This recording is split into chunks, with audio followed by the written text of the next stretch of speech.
Hello मेरे प्यारे साथियों, कैसे हो? उम्मीद करता हूँ एकदम अच्छे से होंगे, एकदम मस्त होंगे, एकदम स्वस्थ होंगे। और जिसकी आप तैयारी कर रहे हो, जिस जॉब की, उस तैयारी में आप लगे हुए होंगे। क्लियर? तो सबसे पहले मैं आपको बता देता हूँ कि ये जो लेटेस्ट पेपर आपके सामने लाया हूँ, अभी फरवरी में हुआ, बस अभी 10 दिन पहले का पेपर है। लेकिन इसका लेवल बड़ा शानदार था, ज़बरदस्त क्वेश्चन इसमें पूछे गए थे। कौन सा पेपर था सर, ये भी बता दिए। तो स्टैटिकल ऑफिसर यानी सांख्यिकी अधिकारी का आपका पेपर था। इसकी जो आंसर की है आरपीएससी ने जारी भी कर दिए। तो इसी का जो लेवल है ना करंट, इसमें जो राजस्थान जीके के सवाल पूछे गए थे, उन्हीं सवालों को अपन हल करने वाले हैं। तो देखते हैं कैसे क्वेश्चन पूछे गए थे। इसके अलावा देखो, आप किसी भी एग्ज़ाम्स की तैयारी कर रहे हो जिसमें आपका राजस्थान जीके पूछा जाता है, क्या पूछा जाता है भाई? राजस्थान जीके अगर आपसे पूछा जाता है तो क्लियर, तो आप चैनल को ज़रूर सब्सक्राइब कीजिएगा। क्या फ़ायदा होगा? देखो, आपको बहुत फ़ायदे होने वाले हैं। मेरे इस चैनल पर 100+ पेपर तो आरपीएससी के आपको हल किए हुए मिल जाएंगे, और 100+ पेपर की बात करूँ तो आरएसएसबी बोर्ड के भी मिल जाएंगे। यानी मैं कह रहा हूँ 220 से 230 पेपरों का सॉल्यूशन है। अगर आप इन्हें देख लेते हो ना, कोई भी आपका एग्ज़ाम हो, आरएस वाला एग्ज़ाम हो, आपका फर्स्ट ग्रेड वाला हो, सेकंड ग्रेड वाला हो, थर्ड ग्रेड वाला हो, पुलिस कांस्टेबल, पटवारी, वीडियो, छात्रावास अधीक्षक, librarian, JEN, ANM, GNM, CHO, कोई भी आपका एग्ज़ाम्स हो, सारे क्वेश्चन आपके क्लियर हो जाएंगे। क्लियर? तो ज़रूर आप देखो, चैनल को सब्सक्राइब करें अगर राजस्थान जी के आपको अच्छे से पढ़ना है तो बढ़ता है पहला क्वेश्चन की तरफ। पहला क्वेश्चन आपके सामने है।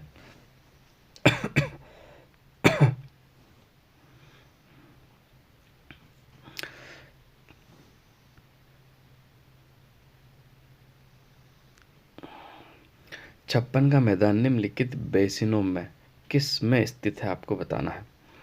Chambal basin, Mahi basin, Luni basin, Banas basin, अनुत्तरित। इसका जो राइट आंसर हो जाएगा फर्स्ट का, छप्पन का मैदान कौन से बेसिन में है?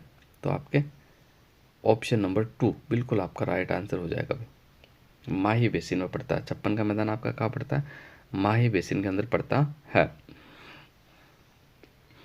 तो मैं बात कर लूँ, ये माही बेसिन जो आपके पूर्वी मैदान का हिस्सा है भाई। ठीक है, राजस्थान के 4 भौतिक प्रदेश है, उसमें से एक भौतिक प्रदेश आपका पूर्वी मैदान है। क्लियर? पूर्वी मैदान को बात करें तो एक तो आपका माही बेसिन हो गया, दूसरा आपका चंबल बेसिन हो जाएगा, तीसरा आपका बनास बेसिन हो जाएगा, और चौथा बात करूँ तो एक बाणगंगा बेसिन। इन 4 भागों में आपका पूर्वी मैदान को बांटा जा सकता है। क्लियर? छप्पन के मैदान की मैं बात कर लूँ, माही बेसिन की, तो देखो राजस्थान में माही बेसिन की बात कर लो तो राजस्थान के प्रतापगढ़, बांसवाड़ा, डूंगरपुर जिलों में माही नदी बहती है। इन्हीं जिलों में माही नदी का जो बहाव क्षेत्र है ना, उसे माही बेसिन कहा जाता है। क्या कहा जाता? माही बेसिन कहा जाता है। क्लियर? दूसरा, छप्पन के मैदान की मैं बात कर लेता हूँ। तो छप्पन का जो आपका मैदान है, माही नदी राजस्थान के प्रतापगढ़ और बांसवाड़ा जिलों के कुल 56 गांवों के समूह में बहती है, और इन 56 गांवों के माही नदी बहने के कारण ही इसे छप्पन का मैदान कहा जाता है। छप्पन का मैदान राजस्थान में प्रतापगढ़ और बांसवाड़ा जिलों में पाया जाता है। कहाँ कहाँ पाया जाता है भाई? प्रतापगढ़ और बांसवाड़ा। क्लियर? अब बढ़ते हैं आगे। ठीक है, क्वेश्चन नंबर 2 आपके सामने है। निम्न में से कौन सी नदी कच्छ के रण में गिरती है, ये आपको बताना है। तो देख लेते हैं कौन सी नदी आपकी कच्छ के रण में गिर रही है। तो इसका जो आपका राइट आंसर हो जाएगा कौन सा होगा, तो बिल्कुल मैं बता देता हूँ आपका। ऑप्शन नंबर 1 पश्चिम बनास और लूनी नदी। अब देखो, मैं लूनी नदी की अगर बात कर लेता हूँ तो लूनी नदी जो है ना, ये अजमेर की नाग पहाड़ियों से निकलती। कहाँ से निकलती हुई? अजमेर की नाग पहाड़ियों से निकलती। क्लियर? ठीक है, जब निकलती है तो इसका नाम होता है सागरमती। क्या होता है भाई? सागरमती। उद्गम स्थल पर इसका नाम लूनी नदी नहीं होता है, क्लियर कर लेना, सागरमती। फिर गोविंदगढ़ से एक नदी आती है, कौन सी? ये पास में गोविंदगढ़ पड़ता है, यहाँ से एक नदी आती है जिसका नाम होता है सरस्वती। क्या है भाई? सरस्वती। क्लियर?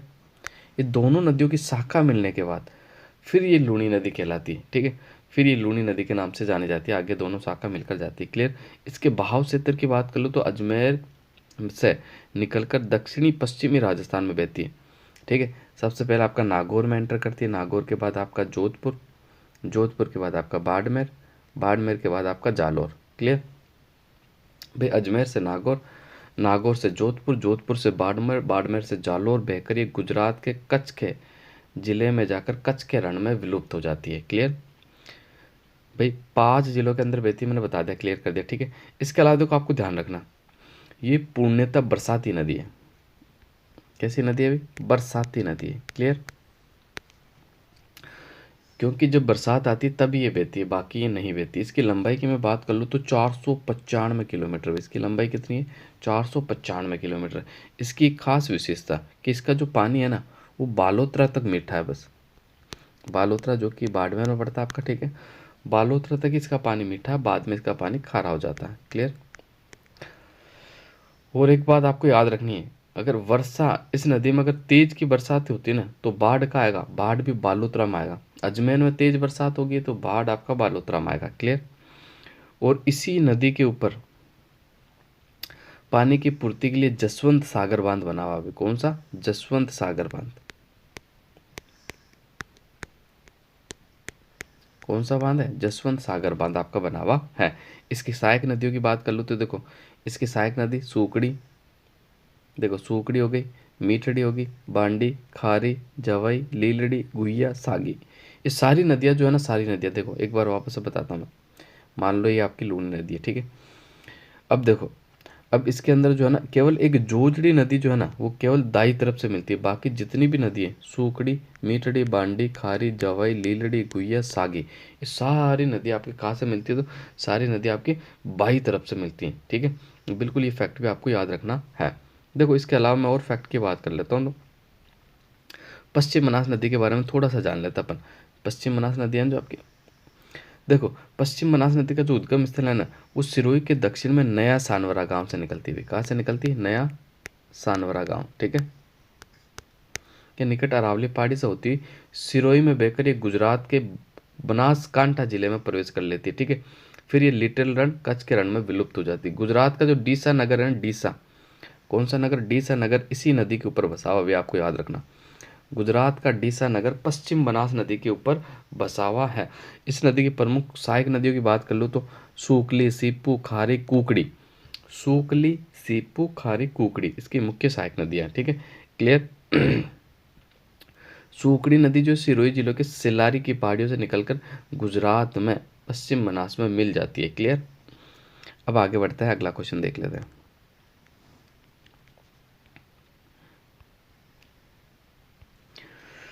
दक्षिणी पश्चिमी मानसून निम्नलिखित में से किस क्षेत्र में पहले आता है? आपको बताना है। तो इसका जो राइट आंसर हो जाएगा सवाई माधोपुर और करौली। भैया आपका राजस्थान है। दक्षिणी पश्चिमी मानसून जो है ना, यूं घूमकर यहाँ एंट्री करता है। सबसे पहले झालावाड़ जिले से होता हुआ सीधा एंट्री मार लेता है अंदर की तरफ। ठीक है, यानी हाड़ौती के पठार होता हुआ फिर वो आपके कौन से राजस्थान में चला जाता है? धीरे धीरे पश्चिम राजस्थान की तरफ बढ़ता है। तो सबसे पहले जो होगा सवाई माधोपुर और करौली। ऑप्शन नंबर 1 आपका जो बिल्कुल राइट आंसर हो जाएगा। क्लियर। एरिडी मृदा समूह प्रधानतः राजस्थान के किस प्रदेश में पाई जाती है? तो चौथा का जो राइट आंसर हो जाएगा, देखो एरिडो मृदा जो है ना, पश्चिम राजस्थान में पाई जाती है। अब देखो मैं आपको बता देता हूँ मिट्टियों के बारे में। वैज्ञानिक दृष्टि से जो मिट्टियाँ 5 प्रकार की, देखो ये आपका रेगिस्तान हो गया, और ये आपका ये हो गया शुष्क रेतीला मैदान, ये हो गया अर्ध शुष्क रेतीला मैदान। क्लियर। अब मैं बात कर लेता हूँ, ये आपका हाड़ौती का पठार हो गया। कौन सा? हाड़ौती का पठार।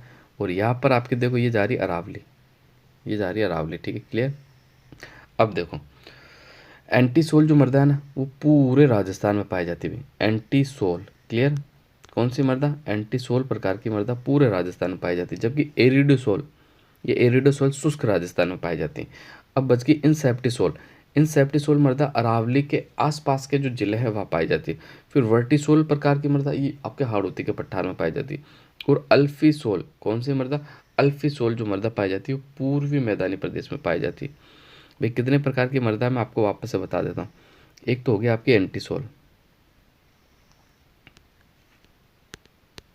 एंटीसोल बताई मैंने एक आपकी, एक मैंने आपको बताई एरिडोसोल। ठीक है। एक आपकी होगी वर्टिसोल, ठीक है। एक आपकी होगी अल्फिसोल, अल्फिसोल, क्लियर। और एक कौन सी बच गई आपकी, तो एक बच गया आपकी इनसेप्टिसोल, इनसेप्टिसोल, क्लियर। ये 5 प्रकार की मृदा कहाँ पाई जाती है मैंने आपको बता दिया, क्लियर। अब बढ़ते आगे। राजस्थान की निम्नलिखित में से पर्वत चोटियों को ऊंचाई के अनुसार घटते हुए क्रम में व्यवस्थित कीजिए। देखो, खोक की जो ऊंचाई है 920 आपको याद रखना। तारागढ़ की मैं बात कर लूँ तो 870 हो गया आपकी। ऋषिकेश की बात कर लूँ तो 1017 हो जाएगी आपकी। बबई की बात कर लूँ तो 780 हो जाएगी, क्लियर। अब राइट आंसर आपको देखना है, ठीक ठीक है। तो सबसे पहले आएगी आपकी बबई, डी, ऑप्शन नंबर 2 इसका राइट आंसर हो जाएगा। बबई के बाद फिर आपकी खो के बाद फिर आपकी तारागढ़। सॉरी गलत बता दिया मैंने। सबसे पहले कौन सी आएगी आपकी, ऋषिकेश, हाँ अवरोह सबसे बड़ी बड़ी जो है ना ये है। उसके बाद आएगी आपकी कौन सी, उसके बाद आएगी आपकी खो के बाद आएगी तारागढ़ के बाद आपकी कौन सी आ जाएगी, बबई, क्लियर। तो ये आपको याद रखना है, क्लियर है ना। अब आगे आ जाओ। निम्न में से किस क्षेत्र में उपोष्ण कटिबंधीय सदाबहार वन पाए जाते हैं, तो 6 का जो आपका राइट आंसर हो जाएगा, राजस्थान में उपोष्ण कटिबंधीय सदाबहार वनों का नाम आ जाओ तो सीधा ही आपको माउंट आबू सिरोही के अंदर कहाँ पाए जाते भाई, माउंट आबू सिरोही के अंदर। क्योंकि एकमात्र राजस्थान में माउंट आबू सिरोही है जहाँ पर सदाबहार वन पाए जाते हैं। और सर्वाधिक वर्षा वाला स्थान भी जो है वो माउंट आबू है। माउंट आबू में जो बरसात होती है वो 150 CM प्लस होती है, 150 सेंटीमीटर से भी ज़्यादा बरसात आपकी कहाँ होती है, माउंट आबू के अंदर होती है, क्लियर। इतनी बरसात राजस्थान के और किसी स्थान पर बिल्कुल नहीं होती। तो सदाबहार जो वन पाए जाते हैं वो माउंट आबू सिरोही में पाया जाता है, ठीक है। और राजस्थान का एकमात्र हिल स्टेशन है माउंट आबू, आपको बिल्कुल याद रखना, एकमात्र हिल स्टेशन। और राजस्थान की सबसे ऊंची झील भी आपके माउंट आबू में पाई जाती है, नक्की झील, ठीक है। ये फैक्ट भी आपको बिल्कुल याद रखना है। मक्का मुख्यतः उत्पादित किया जाता है, तो मक्का जो आपका उत्पादित किया जाता है ना वो दक्षिणी राजस्थान में किया जाता है। ऑप्शन नंबर 4 आपका बिल्कुल राइट आंसर हो जाएगा। अब देखो, मक्का दक्षिणी राजस्थान में जो आदिवासी लोग होते हैं ना, भील, क्रासिया, ठीक है, ये लोग बहुत ज़्यादा खाते हैं, इसलिए दक्षिण राजस्थान में होता है। दूसरा, इसकी 2 किस्म है जो बार बार एग्जाम में पूछी जाती है। एक तो आपको याद रखना माही धवल, एक आपको याद रखना माही कंचन। माही धवल और माही कंचन, ये दोनों ही जो किस्में बता रहा हूँ ये मक्का की। इसके अलावा एक आपको पूछी जाती है माही सुगंधा, कौन सी, माही सुगंधा, क्लियर। तो ये माही सुगंधा जो है ये किसकी, चावल की किस्म है, ठीक है। ये फैक्ट भी आपको बिल्कुल याद रखना है। आगे बढ़ जाते हैं। 8वां क्वेश्चन है आपके सामने, इसको सुमेलित कर लेते हैं, ठीक है। तो एक तरफ संरक्षित क्षेत्र दिए हुए, एक तरफ मुख्य वन्य जीव दिए। तो सूंदा माता में जो आपका पाया जाता है भालू पाया जाता है, क्लियर। रोड टू के अंदर पाया जाता है आपकी चिंकारा, क्लियर हो जाएगा। और फिर बीड़ और झुंझुनू में आपका खरगोश, और बिसलपुर में आपके काले हिरण, क्लियर। कौन से हिरण, काले हिरण। तो इसका जो राइट आंसर हो जाएगा आपका कौन सा हो जाएगा, वापस से बता देते तो सूंदा माता में भालू, रोड टू के अंदर जो कौन से मुख्य वन्य जीव, चिंकारा पाए जाते हैं, बीड़ झुंझुनू में खरगोश, और बिसलपुर में काले हिरण, और इसके अलावा चूरू में भी काले हिरण पाए जाते हैं, ठीक है, चूरू के ताल चापर में। तो इसका जो राइट आंसर आपका हो जाएगा ऑप्शन नंबर 3 आपका राइट आंसर हो जाएगा, क्लियर। आगे बढ़ते हैं।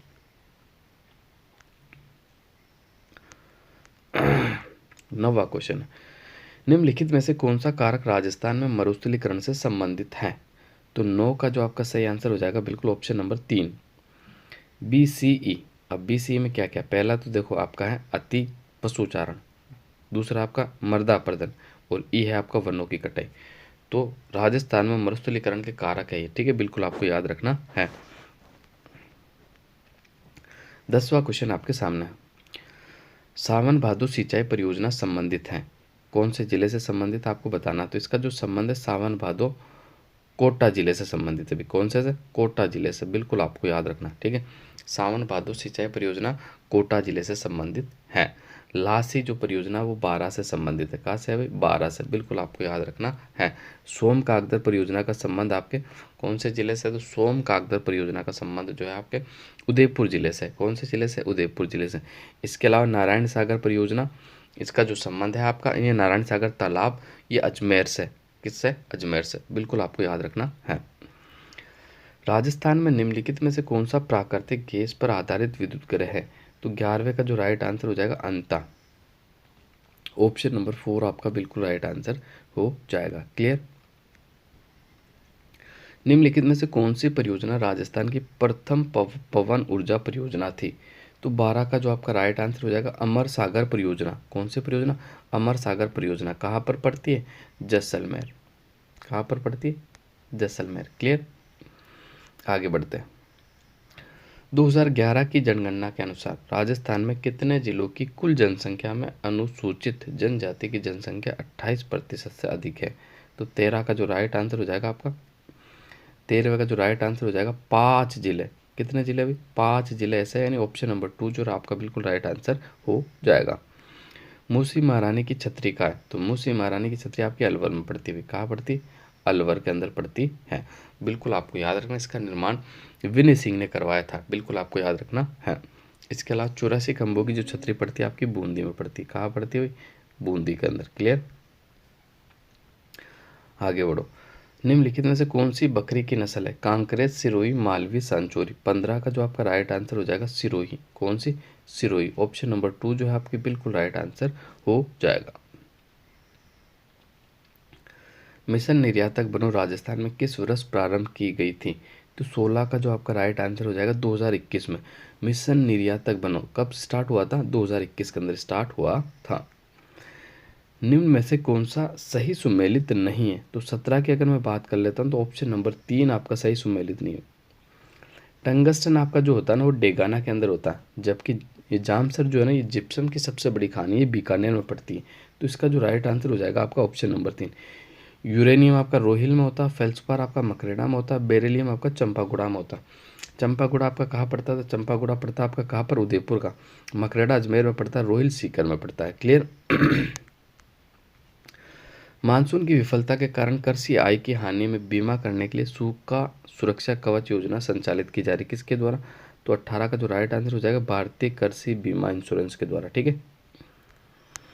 आई स्टार्ट राजस्थान की एक पहल है, तो 19 का जो आपका राइट आंसर हो जाएगा सूचना प्रौद्योगिकी एवं संचार विभाग की। आई स्टार्ट जो है सूचना प्रौद्योगिकी एवं संचार विभाग की एक पहल है। इसके बाद ये आपके सांख्यिकी के क्वेश्चन पूछे गए थे, तो इनको आप देख लेना। मैं सीधा ही चलता हूँ पीछे की तरफ। पीछे आपके फिर राजस्थान हिस्ट्री और राजस्थान कला एवं संस्कृति के सवाल पूछे गए, वो सवाल अपन हल कर लेते हैं।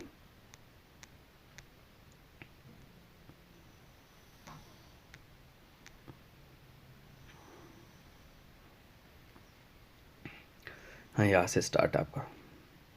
क्लियर?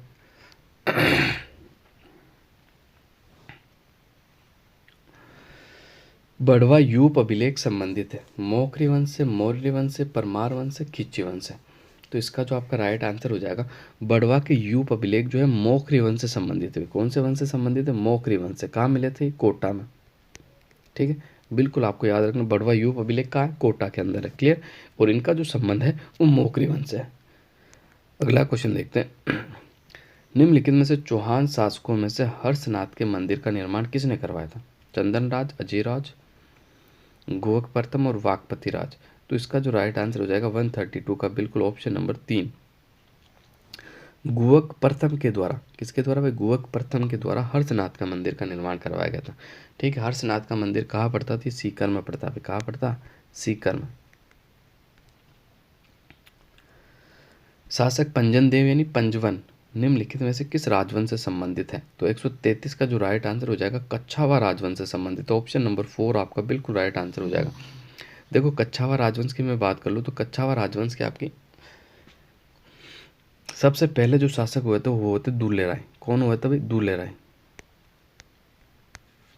दूल्हे राय के बाद मैं बात करूँ तो दूसरा जो शासक हुआ था ना आपका वो पंजमन देव हुआ था। कौन हुआ था? पंजन देव ही हुआ था। ठीक है, इनके बाद जो दूसरा शासक आया था वो पंजन देव आया था, इस जो कि इसका संबंध जो है कच्छावा राजवंश से। कच्छावा राजवंश ने जयपुर के अंदर शासक किया था, बिल्कुल आपको याद रखना है। कच्छावा राजवंश की 4 राजधानियाँ थी। कितनी राजधानी थी? 4 राजधानी। ठीक है, बिल्कुल आपको याद रखना। कच्छावा राजवंश की कितनी राजधानी है? 4 राजधानी है। ठीक है, पहली आपकी दौसा, दूसरी आपकी जमवा रामगढ़, तीसरी आपकी आमेर, चौथी आपकी जयपुर हो जाएगी। क्लियर। मुगल सम्राट जहांगीर द्वारा दल तमन की उपाधि किसे प्रदान की गई है? तो 134 का जो राइट आंसर हो जाएगा वो गज सिंह को दी गई थी। किसे दी गई थी? गज सिंह को। बिल्कुल आपको याद रखना है। एक तरफ समाचार पत्र, एक तरफ स्थापना वर्ष है, इसमें कौन सा सुमेलित नहीं है आपको बताना है। तो इसमें जो सुमेलित नहीं, ऑप्शन नंबर दे ही सुमेलित नहीं आपका, ठीक है, बाकी सब सुमेलित है।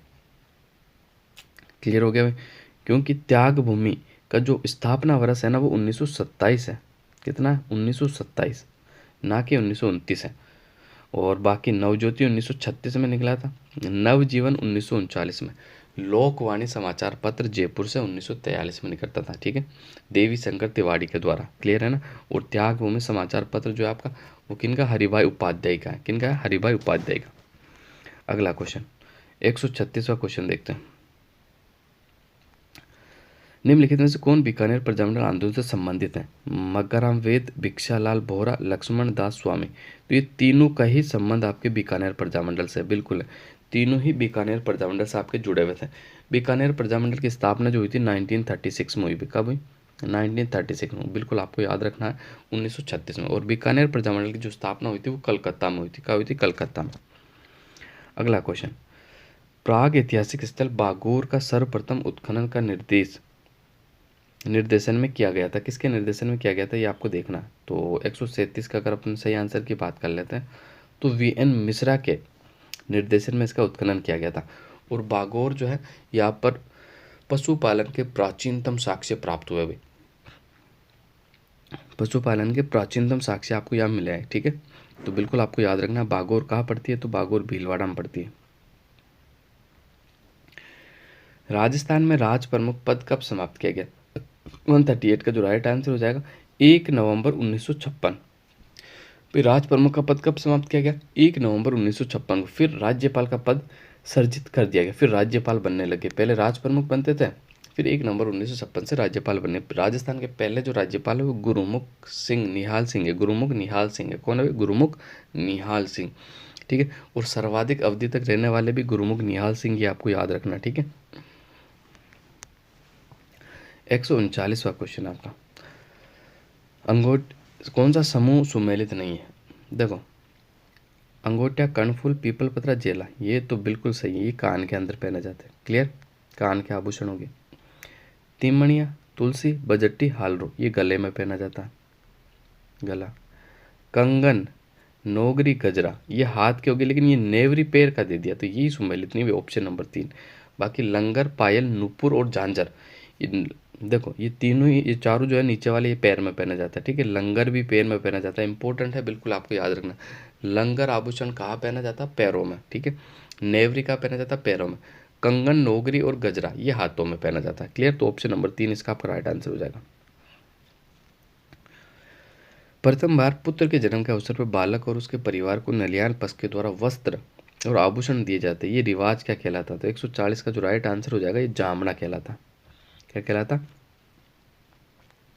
जामना। जब देखो ननियाल पक्ष वाले जो होते हैं ना, जब जो उनकी बेटी होती है, जहाँ भी इनका ससुराल अगर उनके बच्चा होता है तो जामना ले जाया जाता है। जामना के अंदर थोड़े छोटे मोटे आभूषण ले जाते हैं बच्चों के लिए और बेटी के लिए, और उसके अलावा कपड़े ले जाए जाते हैं। जैसे मायरे का सिस्टम होता है ना, वैसे ही जामने वाला सिस्टम है।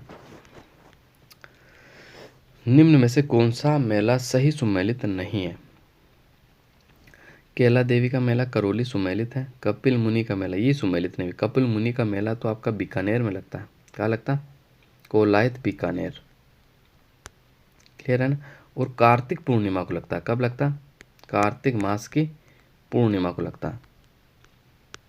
और राजस्थान का पुष्कर मेला भी कार्तिक पूर्णिमा को लगता है। चंद्रभागा मेला भी कार्तिक पूर्णिमा को लगता है। और चूरू का साहवा मेला भी जो सिखों का गुरुद्वारा, वहाँ पर भी कार्तिक पूर्णिमा को मेला लगता है। तो 4 मेले बता दिए, याद रखना। भ्रतरी का मेला अलवर में लगता है, बिल्कुल सही। शीतला माता का मेला चाक्षु में लगता है, ठीक है। बिल्कुल आपको चैत्र कृष्ण अष्टमी को लगता है शीतला माता का मेला। इसका जो राइट आंसर है ऑप्शन नंबर 2 आपका बिल्कुल राइट आंसर है। धाराधारगढ़ दुर्ग कहाँ स्थित है? तो 142 का जो राइट आंसर हो जाएगा चोमू। कहाँ भाई? चोमू। चोमू कहाँ पड़ता है? ये जयपुर में पड़ता है, ठीक है। जयपुर विश्व धरोहर सूची में शामिल होने वाला दूसरा शहर है भारत का, ठीक है। क्योंकि जुलाई 2019 में जयपुर के परकोटे को शामिल कर लिया गया था, ठीक है। उससे पहले कौन सा था? अहमदाबाद। बिल्कुल आपको याद रखना है। निम्न में से श्री देश हितैषणी सभा के संस्थापक कौन थे? 143 का जो राइट आंसर हो जाएगा महाराणा सज्जन सिंह। देश हितैषणी सभा की जो स्थापना की गई ना वो 1877 में सज्जन सिंह के द्वारा की गई थी। ठीक है। निम्न में से तत्ववाद्य है, कौन सा तत्ववाद्य आपको बताना है? जंतर, रवाज और भपंग। तो 144 की अगर मैं बात कर लूँ तो ये चारों ही तत्ववाद्य यंत्र है भाई, तीनों राइट आंसर हो जाएगा इसमें ना। जंतर भी, रवाज भी, भपंग भी, अपंग भी, ठीक है, एकतारा भी, ये सारे जो है तत्ववाद्य यंत्र है। ठीक है, बिल्कुल आपको याद रखना। रावण हत्ता भी तत्ववाद्य यंत्र की श्रेणी में ही शामिल है। निष्कलंक संप्रदाय के संस्थापक है, तो निष्कलंक संप्रदाय के जो संस्थापक है वो है संत मावजी। संत मावजी का जो संबंध है डूंगरपुर से है। डूंगरपुर में एक आपका गांव है जिसका नाम है साबला। क्या नाम है भाई? साबला। साबला ग्राम डूंगरपुर में ही इनकी प्रमुख पीठ बनी हुई। साबला ग्राम डूंगरपुर में ही इनका मंदिर बना हुआ। साबला ग्राम डूंगरपुर में इनको ज्ञान की प्राप्ति हुई है। ठीक है, बिल्कुल आपको याद रखना है। कौन सा सुमेलित नहीं, ये आपको बताना। हड़पूजी बेंगटी, मल्लिनाजी तलवाड़ा, तल्लीनाजी पाचोटा और धन्नाजी सिंबुदड़ा। तो 4 का जो राइट आंसर हो जाएगा 146 का जो 4 ऑप्शन नंबर 4 है ना, धन्नाजी का संबंध आपका सिंबुदड़ा से नहीं है, इनका धुवन कला टोक से इनका संबंध है। धुवन ग्राम कह दो या धुवन कला ग्राम कह दो, एक ही बात है, इनका संबंध जो है टोक से। तो ऑप्शन नंबर 4 आपका बिल्कुल राइट आंसर हो जाएगा। रणमल छंद के रचयिता हैं, तो रणमल छंद के जो रचयिता श्रीधर व्यास है। ऑप्शन नंबर 1 जो है आपका बिल्कुल राइट आंसर हो जाएगा। आगे बढ़ते, राग कल्पद्रुम के लेखक है, तो राग कल्पद्रुम के जो लेखक है वो कृष्णानंद व्यास है। ऑप्शन नंबर 2 जो है आपका बिल्कुल राइट आंसर हो जाएगा। राजस्थानी साहित्य में पर्ची या परिचय व्यंजित करता है किसे? तो 149 का जो राइट आंसर हो जाएगा संतों का जीवन चरित्र। ऑप्शन नंबर 1 जो है आपका बिल्कुल राइट आंसर हो जाएगा। क्लियर। और आज का आखिरी सवाल, आदमकद व्यक्ति चित्रों के चित्रण के लिए प्रसिद्ध चित्रकार क्या है? तो ऑप्शन नंबर 3 आपका बिल्कुल राइट आंसर हो जाएगा साहिब राम। ये जो मैंने आपको आंसर बताया ये आंसर की के अनुसार बताया, बिल्कुल आपको बेफिक्र रहना। इससे पहले भी मैंने इस पेपर का सॉल्यूशन करवाया था, लेकिन उसमें एक आध क्वेश्चन हो सकता है मेरे से गलत बता दिया मैंने, तो आप देख लेना। ठीक है, तो आज के लिए बस इतना ही, मिलते हैं अगले सेशन में नई क्लास के साथ। तो धन्यवाद।